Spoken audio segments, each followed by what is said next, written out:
2 Samuel, capítulo 23, versículo 8 ao versículo 12, diz assim o texto: São estes os nomes dos valentes de Davi: Josebe, Bazebete, filho de Taquemone, o principal de 3. Este brandiu a sua lança contra 800 homens e os matou de uma só vez. Depois dele, Eleazar, filho de Dodô, filho de Aoi, entre os 3 valentes que estavam com Davi, quando desafiaram os filisteus, ali reunidos para a batalha, quando os filhos de Israel já haviam retirado. Ele se levantou e atacou os filisteus, até lhe cansar a mão e ficar grudada na espada. Naquele dia, o Senhor efetuou grande livramento, e o povo voltou para onde Eleazar estava, somente para pegar os despojos. Depois dele vinha Samá, filho de Agé, o Ararita, quando os filisteus se juntaram em Lei, onde havia uma plantação de lentilhas, e o povo fugia dos filisteus. Samá pôs-se no meio daquele terreno e defendeu, e matou os filisteus, e o Senhor efetuou um grande livramento. Amém? Pastora, minha esposa tem todos os temperamentos. E eles se manifestam de uma vez só. Uma vez por mês, irmãos. Teve uma vez que ela estava de TPM tão brava que eu falei: meu, você está endemoniada. Pronto, acabou com a mulher. Ficou chorando o dia inteiro. Nunca diga isso, irmãos. Vai por mim. Olha para essa pessoa que está do seu lado e fala assim: existe um valente dentro de você. Isso aí foi só para aquecer. Vamos de novo. Existe um valente dentro de você. E ele vai se manifestar na noite deste dia através dessa palavra. Amém? Irmãos, a epígrafe do texto ele vai falar sobre os valentes de Davi. E o início do capítulo de número 23 de 2 Samuel vai falar sobre as últimas palavras do rei Davi. Eu amo essa palavra essa semana, enquanto Deus havia me dado esse direcionamento da oração, o Senhor havia gerado essa palavra no meu coração. E é uma palavra que eu amo, uma palavra que eu, sempre que eu posso, eu pego, eu medito nela, eu aplico ela na minha vida. E hoje à tarde eu fui procurar esse esboço, eu não achei. Eu tive que fazer o esboço do zero de novo. Pensa, desespero. Mas Jesus vai dar graça hoje. E o que mais interessante é que quando eu paro para pensar na vida de Davi, e o capítulo de número 23 de 2 Samuel, que nas últimas palavras de Davi ele poderia ter falado tantas coisas a respeito daquilo que ele fez, tantas coisas das terras que ele conquistou, tantas coisas que Deus proporcionou ele a conquistar, mas Davi ele olha para tudo isso e ele vai se lembrar de algumas pessoas que o ajudaram a conquistar. Porque Davi ele aprendeu e entendeu que aonde ele chegou, ele não chegou sozinho. Alguém estava do lado dele, alguém guerreou do lado dele, alguém enfrentou as adversidades, alguém enfrentou os medos, alguém venceu os seus complexos de inferioridade, se colocou do lado dele e disse: eu estou com você e nós vamos conseguir. E a Bíblia vai denominar isso os valentes de Davi. E quem eram esses valentes de Davi? Esses valentes de Davi eram homens que lutaram ao lado de Davi, na qual o texto que nós lemos vai falar acerca de 3 homens que conseguiram se destacar em vista dos demais. Não que os outros não eram corajosos, sim, mas esses daqui fizeram coisas que nenhum outro homem já fez. Quando nós paramos para analisar o texto, nós podemos até chamar de coisas sobrenaturais. Eu sempre costumo falar que na Marvel existem os heróis, né? Existem os Vingadores, o Homem-Aranha. Na Bíblia nós temos os juízes e nós temos os valentes de Davi. São pessoas que quando a gente olha, a gente fala que Só Deus mesmo para operar através da vida destes homens para poder fazer grande feito. E o primeiro homem que Davi menciona é um homem que enfrentou o impossível. O seu nome era Josebe-Basebete, mas para nós simplificarmos aqui, nós vamos chamar ele de Josebe. E eu quero abrir a sua imaginação aqui nessa noite, e eu quero que você imagine uma cena de batalha num campo aberto, a poeira levantando, os barulhos de escudo, o som metálico das espadas se batendo aí, o grito de guerra dos filisteus ecoando no meio da batalha. E ficou bom com a musiquinha, viu? E no meio daquele cenário hostil, um homem se destaca. E esse homem é Josebe-Basebete.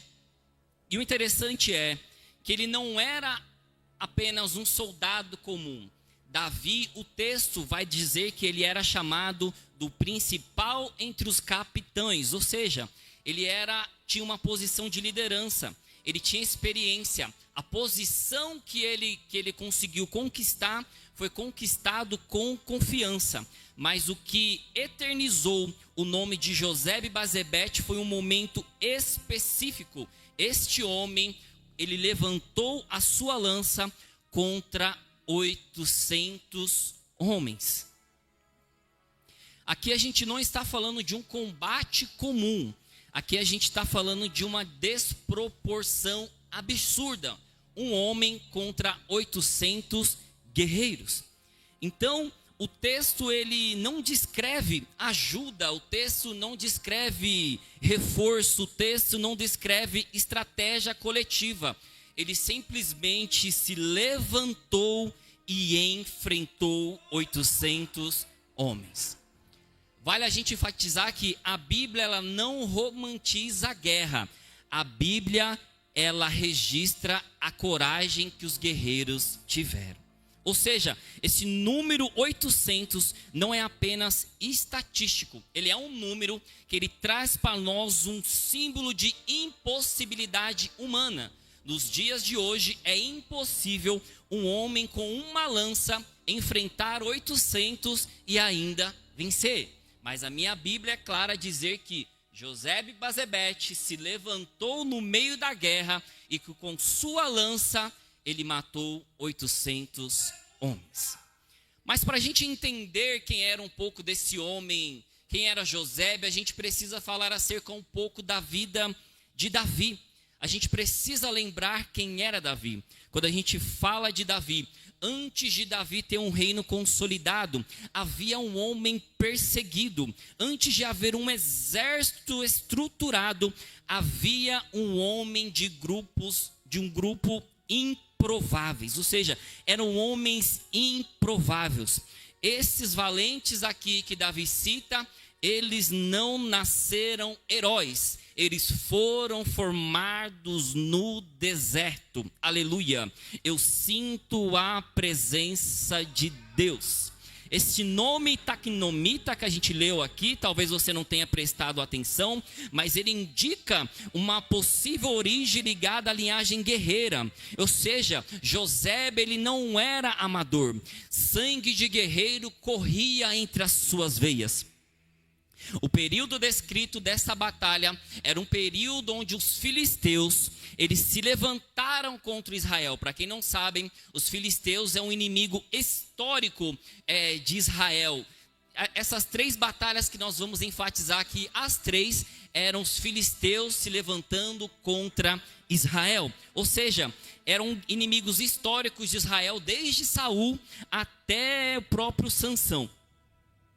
Desde Sansão até o próprio Saul, a ordem inversa. Ele era um exército numeroso, ele era um exército bem armado, ele era um exército bem preparado. Quando o texto registra esse feito, ele está afirmando que dentro dessa batalha aqui, aconteceu o maior feito militar já existido. O reino de Davi ele não se estabeleceu apenas de promessas proféticas, mas por homens que decidiram lutar pela promessa. Eu já quero levantar um ponto de interrogação aqui e perguntar para você: o que você tem feito pela sua promessa? Porque José Bazebete, ele não lutava por fama, ele lutava para sustentar aquilo que Deus havia começado através de Davi.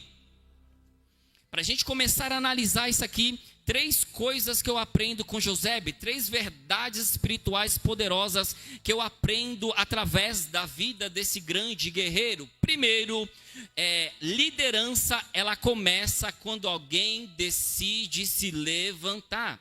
Todo líder que se levanta, ele não aceita a situação que ele está, ele não aceita o ambiente que ele está, ele simplesmente se proporciona a levantar para guerrear. Ou seja, a batalha ela só começa quando alguém decide a se levantar. Enquanto todos estão olhando para o problema, enquanto todos estão observando o problema, enquanto todos estão murmurando por causa do problema, alguém decide se levantar. Alguém decide agir e fazer a diferença. Algo que eu aprendo através da vida desse homem. A segunda coisa, que o número de inimigo não define o resultado. 800 contra 1 é uma matemática desumana, mas quem disse que o céu está limitado às estatísticas humanas? O céu, ele é movido à unção. O céu é movido à glória a Deus e aleluia. Eu não sei da maneira que você chegou aqui nessa noite, mas Deus vai te colocar de pé. Oh, glória! Ou seja, a terceira coisa que eu aprendo através desse homem é: o impossível é o ambiente onde Deus constrói memórias. Irmãos, ninguém é lembrado por ter feito algo fácil. Ninguém é lembrado por ter conquistado algo fácil. Todos que são lembrados, que deixam legado, é porque fez algo difícil, é porque fez o que ninguém nunca fez, é porque foi aonde alguém nunca foi.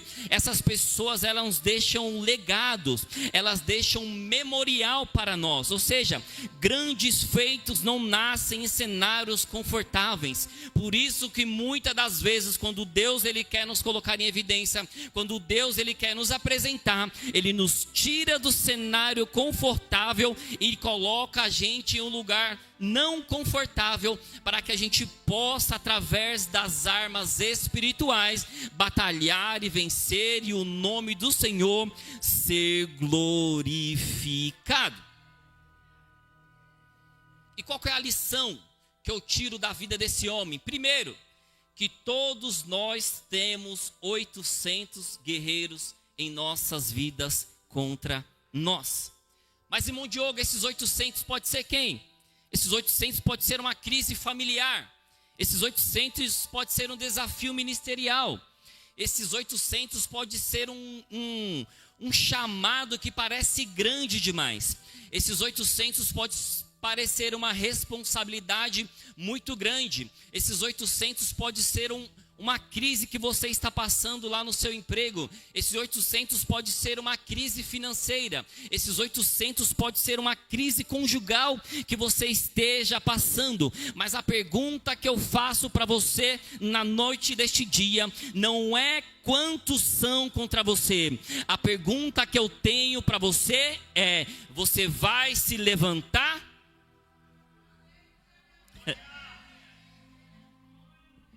Porque ter 800 guerreiros contra nós, nós temos todo dia. O que vai fazer a diferença é se a gente vai continuar prostrado ou se a gente vai se colocar de pé, enfrentar e ver o nome do Senhor ser glorificado.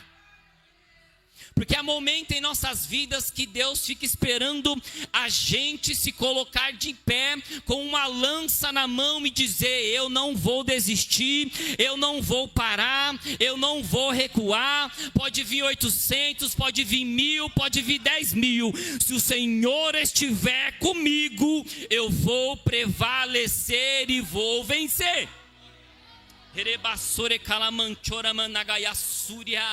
Deus, na noite deste dia, está atrás de homens e mulheres de Deus, que não estejam olhando para o tamanho do gigante, que não estejam olhando para a quantidade de guerreiros, mas sim que esteja disposto a se colocar de pé e guerrear. Deus está atrás de obreiros que se levante com uma lança na mão, capaz e com coragem de guerrear. Deus está atrás de esposa, de esposos que está com disposição a se levantar dentro da sua casa, com a lança na mão, dizer: eu vou guerrear pela minha família, eu vou guerrear pelo meu marido, eu vou guerrear pela minha esposa, e o nome do Senhor vai ser glorificado. Não é sobre quantidade, é sobre posicionamento.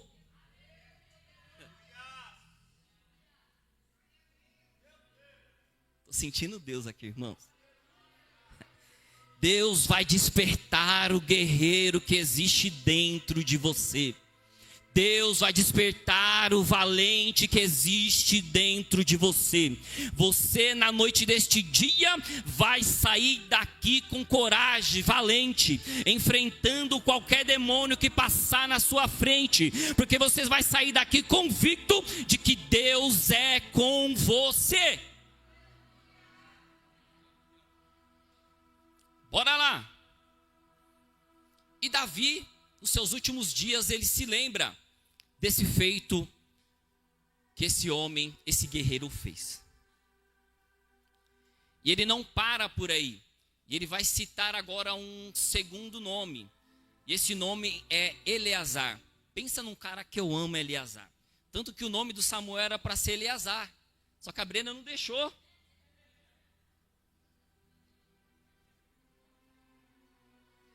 Falei: deixa quando eu tiver outro filho que eu vou colocar o nome dele de Eleazar. Só que aí eu operei, aí tem que adotar um cachorro agora, chamar Eleazar. Mas a gente não pode ter cachorro nem gato, porque as crianças são alérgicas. Arrumar um passarinho. Mas nós já tem nome. Aí, ó. Oh, Jesus, então não é para ser Eleazar. Um peixe não tem espaço em casa. Arrumar uma tartaruga.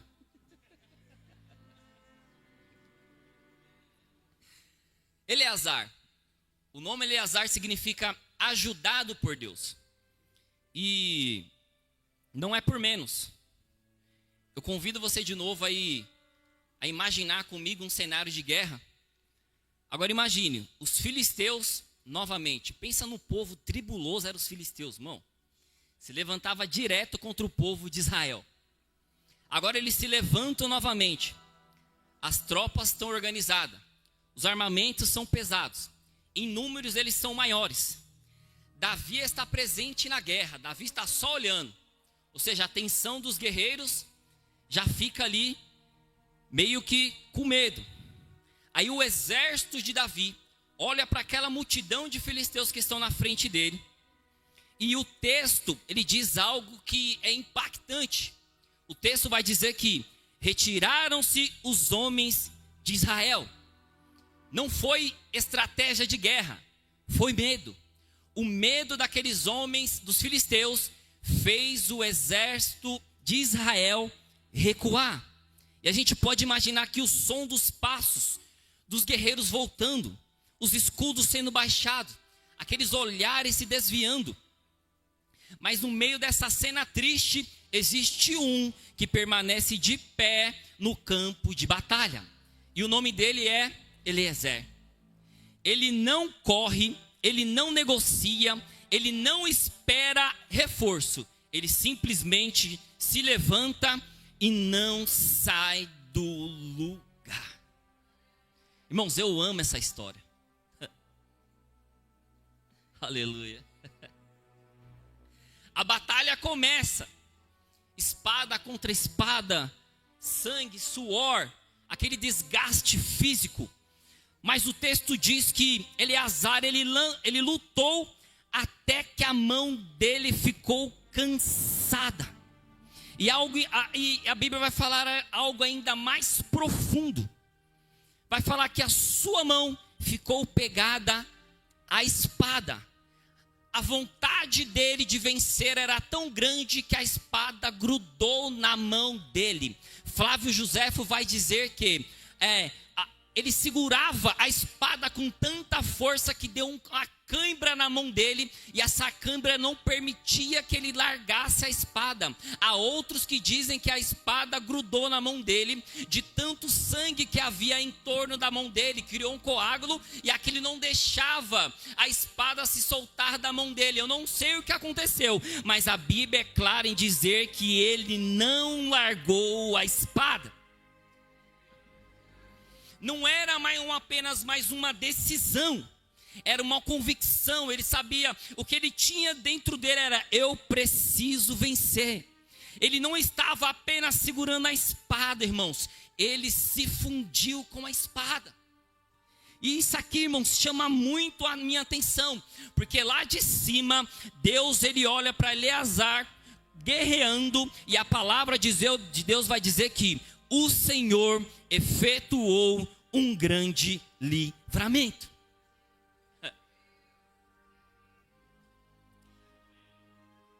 Primeiro a perseverança, depois o livramento. Primeiro a gente precisa perseverar, depois Deus vai agir.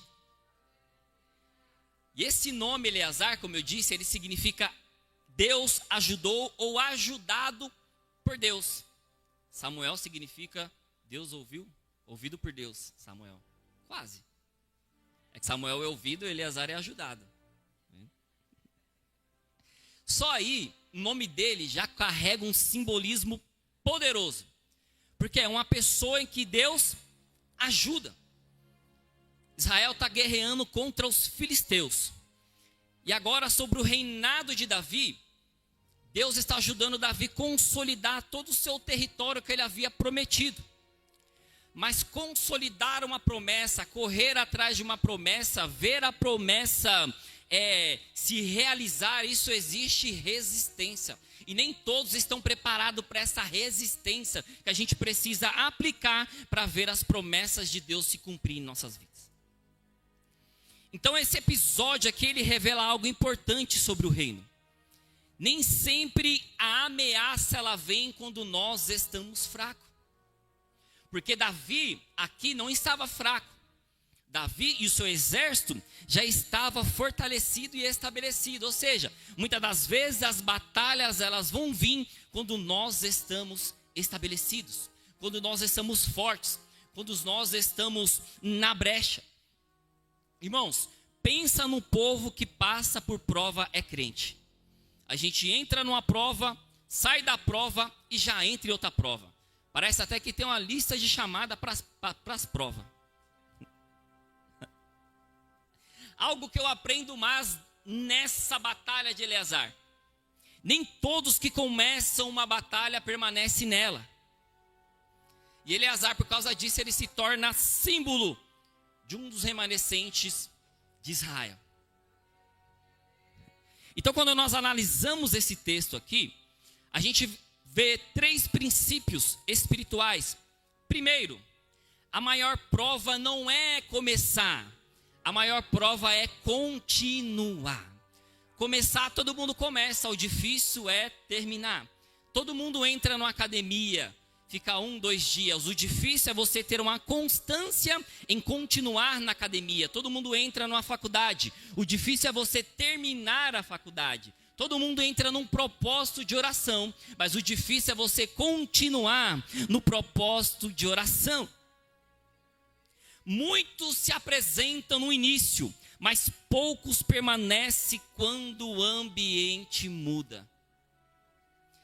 Muitos, irmãos, quando a gente faz um convite para nós guerrearmos, quando vê aquela multidão, aquilo ali é só euforia. Coragem mesmo a gente vai ver no decorrer dos dias, Porque para batalhar do nosso lado, vai ser só quem acredita em nós de verdade. Vai ser quem só tem coragem. Vai ser só quem tem disposição a pegar a espada e dizer: eu não desisto, eu vou até o fim. Porque quando a gente ajunta um monte de gente, a gente vê ali que na verdade é uma coragem coletiva. Mas um desiste, aí o outro desiste, aí o outro desiste, aí vai desistindo, vai desistindo. Parece o que a gente acabou de presenciar alguns meses atrás aqui na nossa igreja. Um desiste, outro desiste, outro desiste. Aí a gente vê que vai saindo, mas o que permanece é a convicção pessoal de que nós vamos vencer. Segunda coisa que eu aprendo aqui é que a espada, ela representa a palavra. Com base em Efésios capítulo 6, versículo 17, espiritualmente, essa espada ela aponta para a palavra de Deus. Só que o que acontece nos nossos dias é que muitos soltam a palavra, muitos largam a palavra, muitos trocam a palavra e não conseguem prevalecer na batalha. Muitas das vezes a gente solta os nossos princípios, solta as nossas convicções, a gente solta os nossos compromissos e com isso Deus não consegue efetuar aquilo que Ele precisa fazer nas nossas vidas. Eu vou te dar um exemplo de quando a gente começa a soltar os princípios. Eu disse aqui no início da mensagem, que nós como cristãos, nós temos que fazer a lição de casa. E qual que é? Oração, jejum e Bíblia. Isso é princípio. Quando a gente solta esse princípio, nós estamos soltando, para nós muitas das vezes é algo pouco, mas atrás de tudo isso é algo grande. A gente começa a ignorar 10 minutos de oração, a gente começa a ignorar 5 minutos de Bíblia, a gente começa a ignorar 3, 4 horas de jejum, e com isso a gente vai se enfraquecer.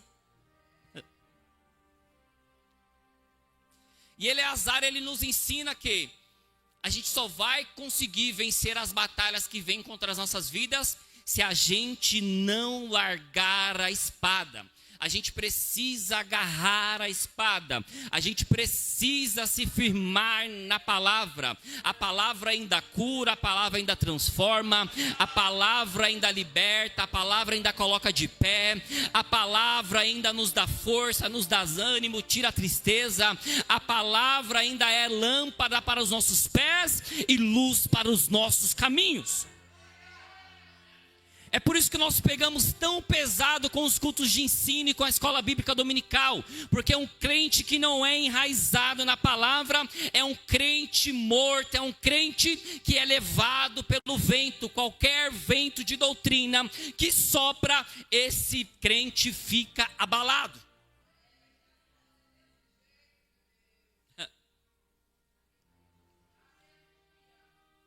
E a terceira coisa que eu aprendo com Eleazar é que o livramento, ele vem depois da exaustão. O texto não diz que foi fácil essa batalha.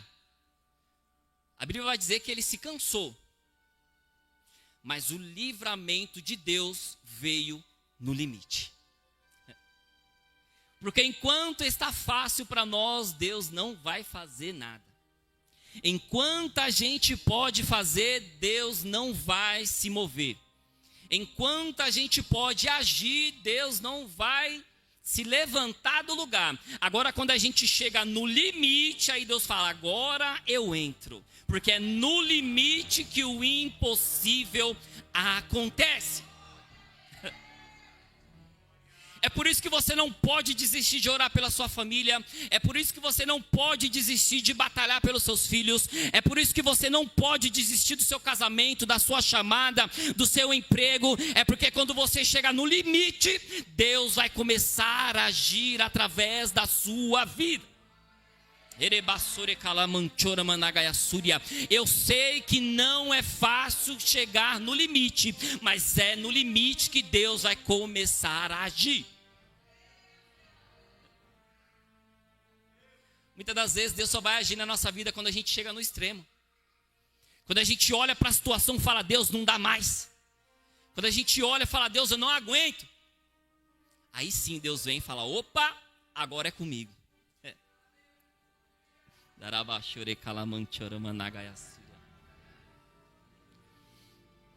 O que eu aprendo com essa mensagem?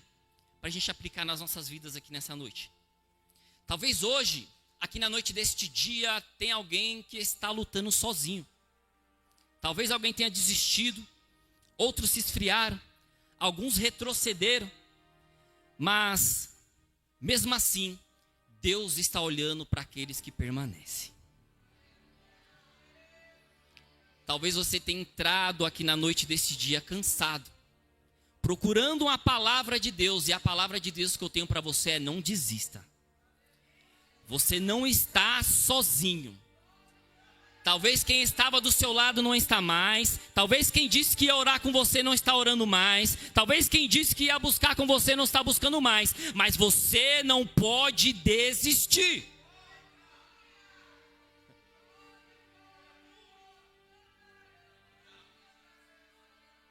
Então a pergunta que eu tenho para fazer aqui para você é: não é quantos estão lutando com você, mas você ainda está segurando a espada. Você ainda é um guerreiro de Cristo que não desiste.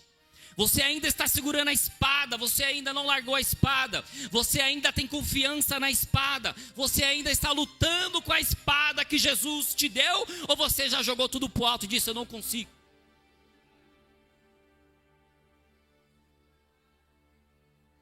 Irmãos, o que tem surgido no nosso meio nos últimos tempos são pessoas, são crentes dizendo que não tem força, dizendo que não consegue, dizendo que não tem mais desejo de orar, de ler a Bíblia. São crentes fracos que não conseguem ouvir uma palavra mais consistente, uma palavra mais forte, um mocotó, um feijão com arroz ali, não. Eles só querem light, quer um papazinho.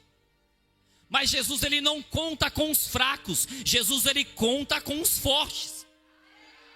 Jesus, ele conta com aqueles que estão dispostos a segurar a espada na mão e dizer: eu não desisto. Ainda que se eu cair em campo de batalha, eu vou cair guerreando, mas eu sei que Deus vai me ajudar.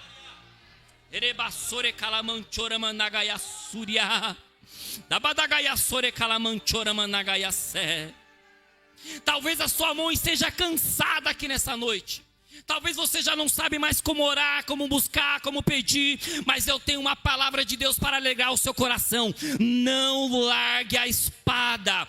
Deus vai te ajudar. Não desista dos seus sonhos, não desista do seu projeto. Deus segura pela tua mão e não te deixa cair.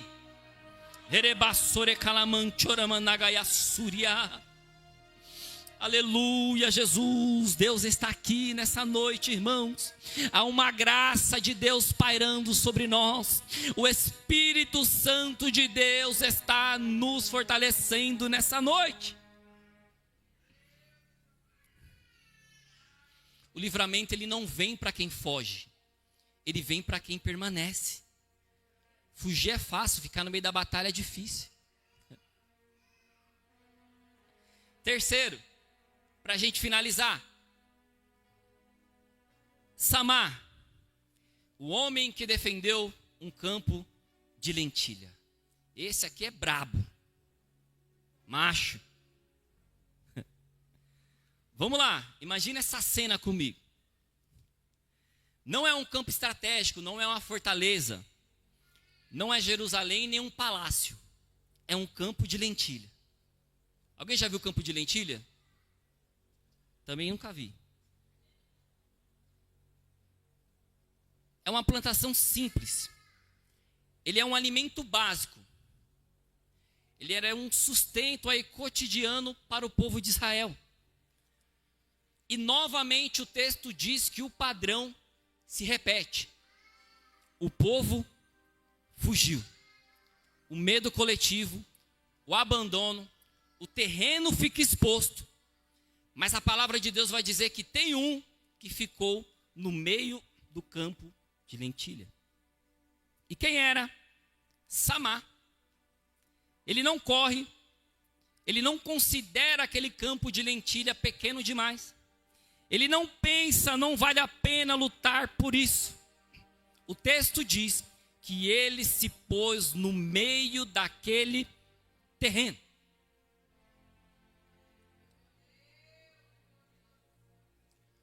O que me chama mais atenção é que ele não vai para a beira lutar. Ele não luta recuando. Ele se posiciona no centro do terreno. Ele fica no meio do campo de lentilha. E ele defendeu até o final. E a palavra vai dizer que através desse ato, o Senhor efetuou um grande livramento. Deus ainda dá livramento para o seu povo, mesmo o campo sendo pequeno. Talvez você pense que é algo pequeno, não vai te afetar, mas nesse não afetar, Deus está te dando livramento. Deus está desfazendo armadilhas do diabo na vida de alguém aqui nessa tarde. Olha. Jesus falou comigo agora.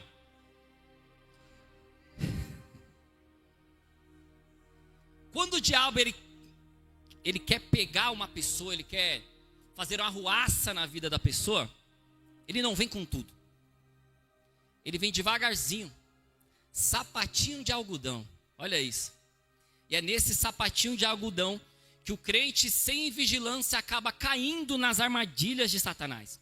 Mas Deus, na noite deste dia, está dando livramento para nós. Toda ferramenta preparada contra você, contra a tua casa, contra a tua família, não prevalecerá. Deus vai abrir os nossos olhos espirituais e a gente vai conseguir enxergar aquilo que o diabo queria fazer contra as nossas vidas e o nome do Senhor vai ser glorificado. Jesus está aqui, irmãos. Quem era Samar? Samar, ele era o Ararita. Provavelmente ele estava ligado à região montanhosa de Judá. Então aqui a gente está num período que os mesmos filisteus, o povo tribuloso, irmãos, quando você quiser xingar, não fala palavrão não, fala esse filisteu. Está tudo resolvido, não presta também. Mas você é crente. Estamos em um período onde os filisteus, lembrei de algo. Ou seja, essa guerra, o ato dos filisteus invadirem o campo de lentilha, não era só uma guerra territorial, era uma guerra de sobrevivência. Porque nas guerras, quando era atacadas as plantações, a gente está tirando o sustento, a economia, a estabilidade, a gente está tirando o futuro daquela nação. Ou seja, a gente está mexendo na estrutura, a gente está abalando a estrutura. E esse campo de lentilha, ele representava alimento para as famílias. Para muitos era só uma plantação, mas para Samar era o sustento do povo da aliança. Era o mantimento do povo da promessa. Ele sabia que se perdesse aquele campo, grandes coisas iriam acontecer contra o povo de Israel. Parecia pequeno, mas era necessário. Parecia pequeno, mas o povo precisava daquilo. É igual a de Vila Pestana, parece pequeno, mas é necessário. Talvez ninguém dê valor, mas a gente precisa. Talvez ninguém brilhe os olhos, mas nós sabemos que a presença de Deus está entre nós. Então o objetivo do inimigo era enfraquecer Israel aos poucos. E quando o diabo quer nos enfraquecer, ele vem devagarzinho, irmãos. Ele vem devagarzinho. Ele vem desestabilizando aquilo que nos estabiliza. Ele vem mexendo naquilo que mexe com a gente. Ele vem devagarzinho. Seja na saúde, seja no casamento, seja dos nossos filhos. Ele vem devagarzinho, começa a mexer, isso vai nos desestabilizando. É por isso que quando alguma coisa de mal começa a acontecer com a gente tem que olhar para os olhos espirituais. Eu tinha um pastor que ele falava, quando foge da anormalidade, já não é mais coisa física, é espiritual.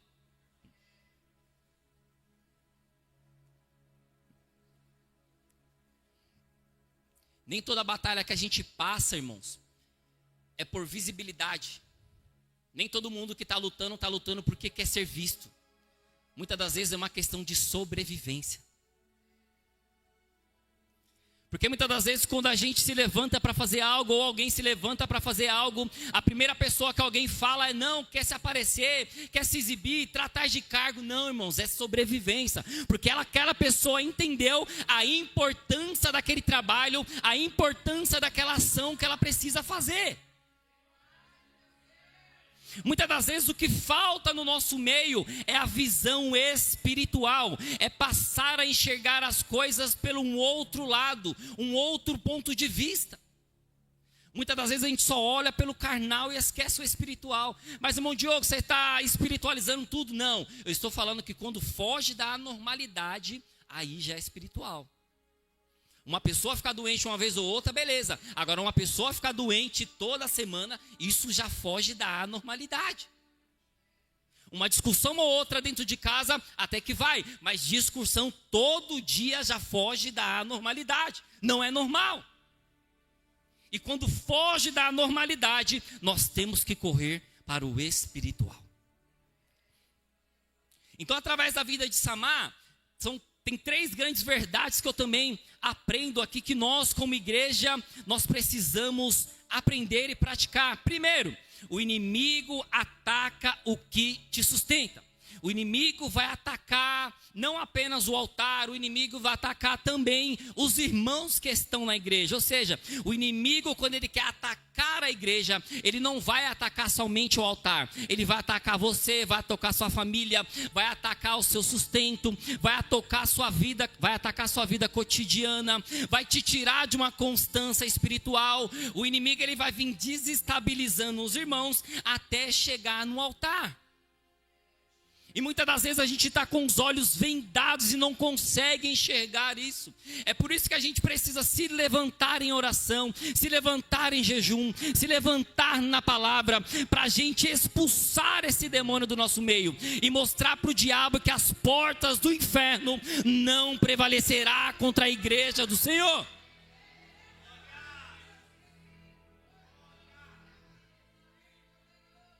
Esse campo de lentilha, ele representa, irmãos, aquilo que alimenta as nossas vidas diariamente.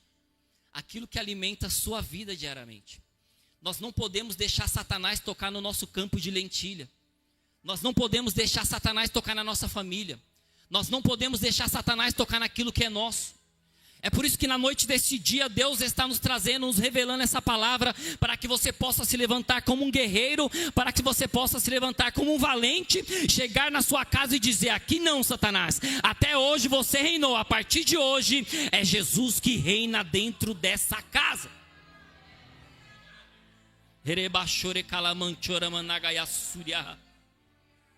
Segunda coisa que eu aprendo com Samar, é que aquilo pode até parecer pequeno, mas é essencial. O campo de lentilha, ele era pequeno, mas era essencial para o povo. Para alguns era só lentilha, mas perder aquela colheita significava fome. Olha isso. Pode parecer só uma alma, mas perder essa alma para nós vai fazer uma falta muito grande. Pode ser só um irmão ou a irmã que está magoado e saiu, nunca mais voltou. Mas para nós é uma falta muito grande. E muitas das vezes nós estamos perdendo grandes coisas porque a gente negligencia as coisas pequenas. A gente não defende as coisas pequenas. Lembra do exemplo de oração que eu dei para você? Lembra do exemplo de jejum? 5 minutos de oração no nosso dia faz a diferença. 5 minutos de palavra no nosso dia faz a diferença. O que acontece é que nos dias de hoje, nós estamos negligenciando, nós não estamos defendendo mais essas coisas e estamos perdendo grandes batalhas por causa de coisas pequenas.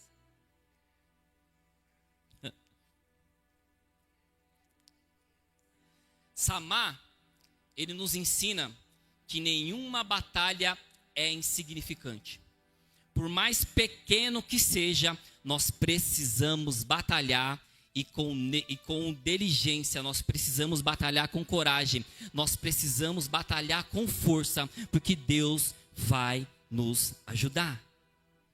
Terceira coisa que eu aprendo com ele aqui para a gente caminhar para o final. O texto ele diz, se pôs no meio. Samar ele assumiu uma posição. O livramento divino, ele se manifesta quando alguém resolve assumir o centro da responsabilidade. E aqui fica pesado, porque muitas das vezes a gente questiona tanto a Deus, o porquê disso, o porquê daquilo, e as coisas não estão acontecendo na nossa vida, mas nós ainda não assumimos o centro da nossa responsabilidade. E Deus ele só consegue agir em nossas vidas quando a gente está no centro, no querer da vontade dEle. Você já se perguntou para você, o que é que Deus quer com a sua vida? O que é que Deus quer com a sua família? Se você está no centro da vontade de Deus, que muitas das vezes a gente passa por provas, por aflições, por simplesmente não estar no centro da vontade de Deus. Aí por isso que vem as provas, por isso que vem as lutas, por isso que vem as aflições. Mas irmão Diogo, você está falando que Deus é carrasco que nos castiga? Não, eu estou te falando que Deus ele tem uns meios de te atrair para a presença dEle. São coisas diferentes. Deus ele sabe quando puxar as nossas rédeas, e ele sabe aonde tocar. Pensa num homem, num ser que é Deus, que sabe aonde tocar nas nossas feridas. Irmãos, eu tenho um medo tão grande de ser tocado por Deus, porque Deus sabe aquilo que eu amo, Deus sabe onde está o meu coração, Deus sabe onde estão os meus desejos. E duro é que quando Deus se levanta para corrigir alguém, Ele só termina a correção quando a pessoa está no centro da vontade dEle. Mas irmão Diogo, na minha vida está tudo bem, eu não estou passando prova. Talvez você não esteja no centro da vontade de Deus, porque o crente que está no centro da vontade de Deus, o diabo não vai deixar ele em paz. Porque estar no centro da vontade de Deus é agradar a Deus. O diabo não quer que a gente agrade a Deus. Ou seja, vai ter prova dia após dia. Então se você está de boa aí, no relax aí da vida, se fosse você eu tomava cuidado, vinha para a oração, vinha para o jejum, porque tem alguma coisa errada.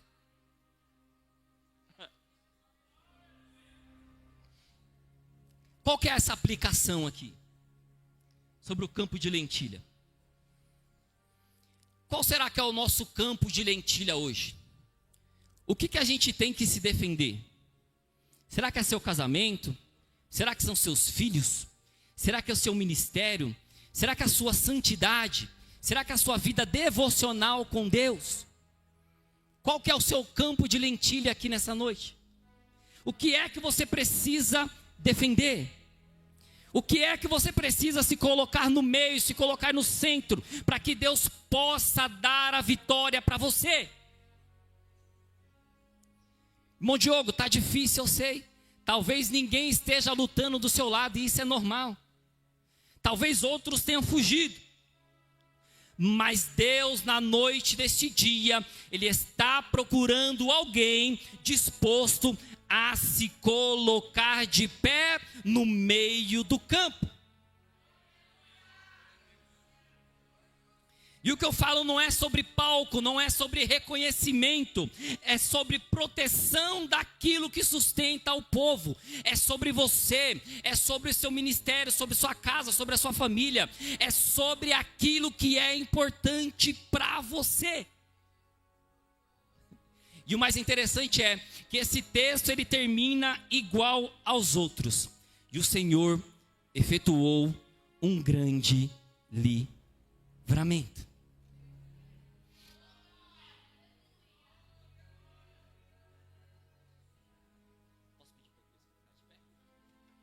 Vamos colocar em pé?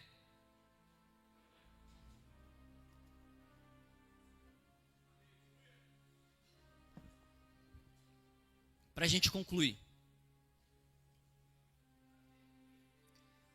José ele enfrentou o impossível. Com uma lança, ele matou 800 soldados. Eleazar, ele não soltou a espada. Ele prevaleceu até o fim.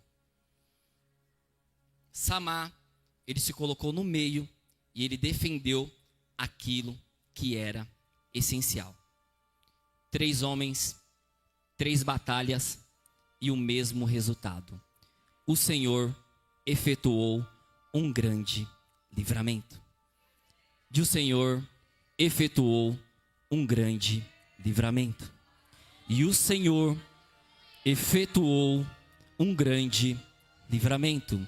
E o Senhor está efetuando na noite deste dia um grande livramento. Na noite deste dia, o Espírito Santo está nos colocando de pé na posição de guerreiros, na posição de valentes, e a partir de hoje você vai guerrear com as armas espirituais que Deus está te dando na noite deste dia. Porque o céu, ele é sustentado por valentes. Valentes que se levantam, valentes que permanecem, valentes que defendem, valentes que têm coragem. O Senhor Jesus está dando coragem para nós aqui nessa noite. O Senhor Jesus está nos dando autoridade aqui nessa noite. O Senhor Jesus está nos revestindo da graça e da unção do Espírito Santo. O Senhor Jesus está renovando corações aqui nessa noite. O Senhor Jesus está entrando em batalhas aqui nessa noite. Nessa peleja não tereis que pelejar, diz o Senhor dos Exércitos. Por quê? Porque o Senhor pelejará por vós. Erebassore calamanchora managayasuria. Perseverar, lutar, guerrear não é uma questão de ser visto, é uma questão de sobrevivência. Você precisa se colocar de pé, você precisa guerrear. Ninguém vai fazer por você aquilo que você pode fazer.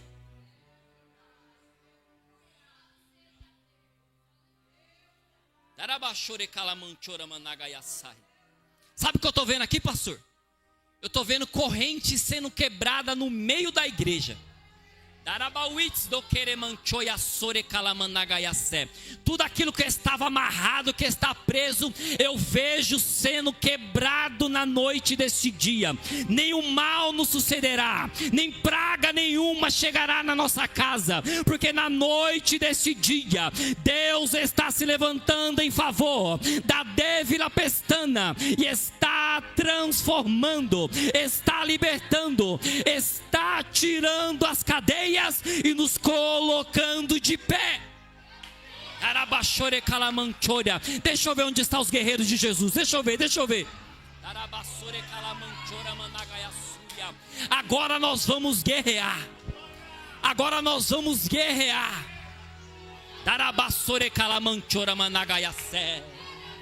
Eu estou sentindo a autoridade do céu aqui na noite deste dia. Nunca mais o diabo vai olhar para a nossa cara e vai dizer: você é fraco, você é covarde. Não, Jesus está nos dando autoridade na noite desse dia.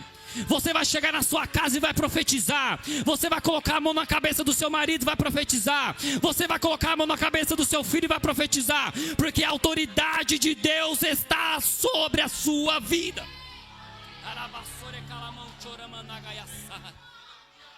Eu te convido a orar comigo nessa noite.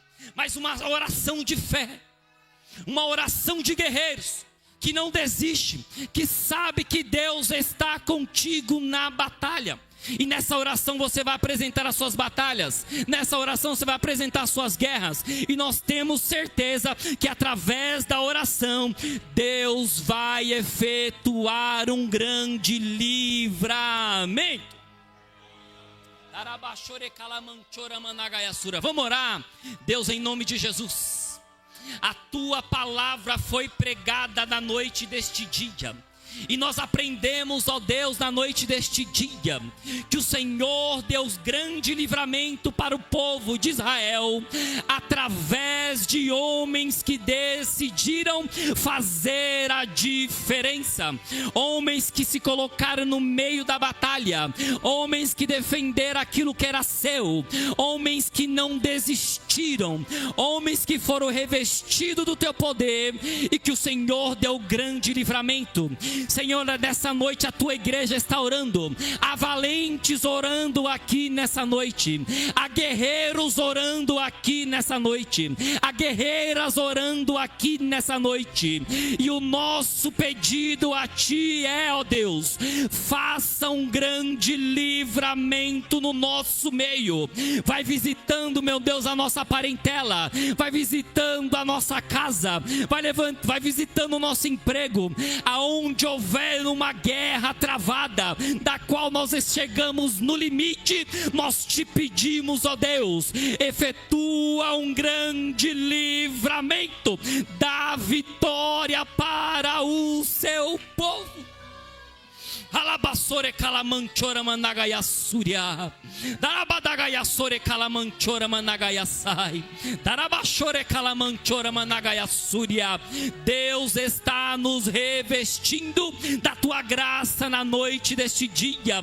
Se eu fosse você, eu levantava a sua mão com glória a Deus e aleluia, porque o resgate de Deus chegou para a sua vida.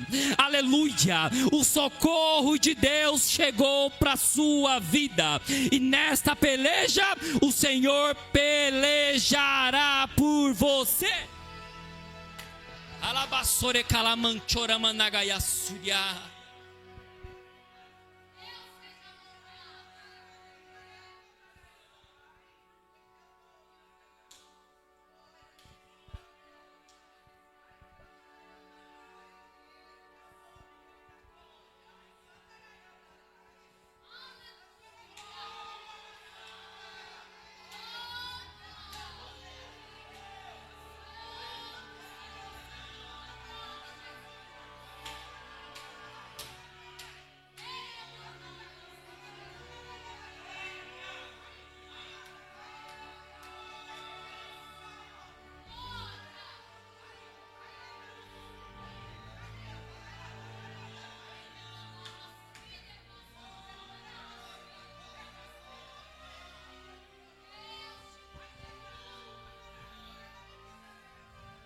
É Ele quem faz, irmãos. É Ele quem guerreia as nossas guerras. É Ele que peleja por nós. Eu ainda estou vendo coisa na igreja ainda.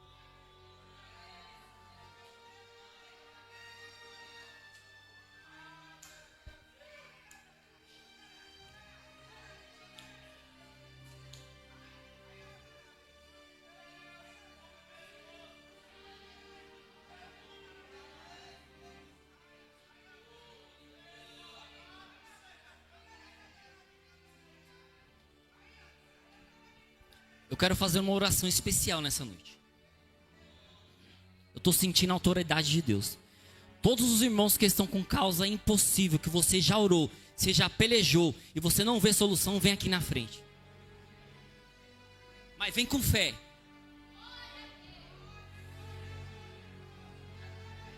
Se é para guerrear, a gente vai guerrear. Darabassore calamanchora managaya suria. E para quem não veio, só intercede.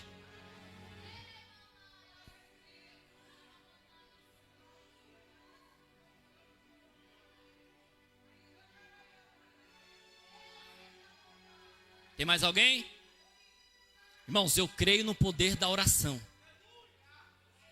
Eu creio no poder da oração. Eu creio no poder da oração. Estenda a mão, igreja, vamos orar. Deus, aqui estão seus filhos e suas filhas, meu Pai. Que na noite deste dia, ó Deus, se dispuseram a estar aqui na frente. Porque já entenderam, ó Deus, que essa peleja, essa batalha a qual eles estão vivendo, já chegou no limite. Deus, eles não têm mais força. Deus, eles não têm mais ânimo. Deus, eles não têm mais como guerrear. Mas na noite deste dia, ó Deus, eu te peço, Senhor da glória, através dessa palavra que foi ministrada, através da tua presença que está aqui nessa noite, vai de encontro a essa causa impossível, meu Pai. Vai visitando essa causa, Senhor. Coloca as tuas mãos aonde nós não podemos colocar a nossa. Deus, vai fazendo o impossível.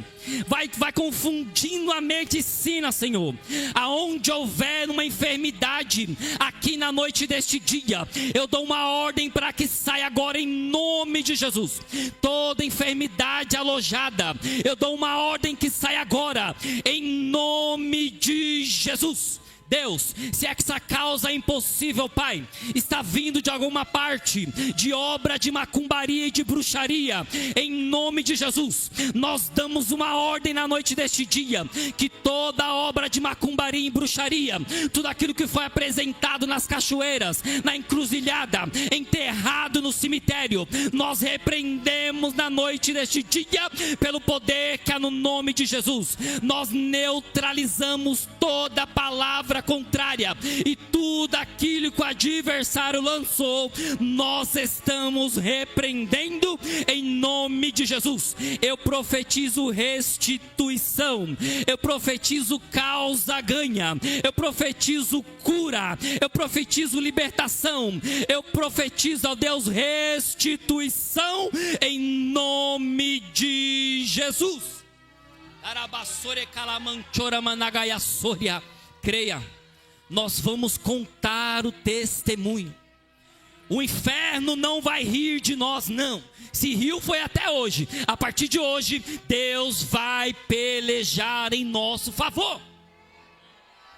E me chama para o culto de ação de graça. Pode sentar, Deus abençoe. Irmãos,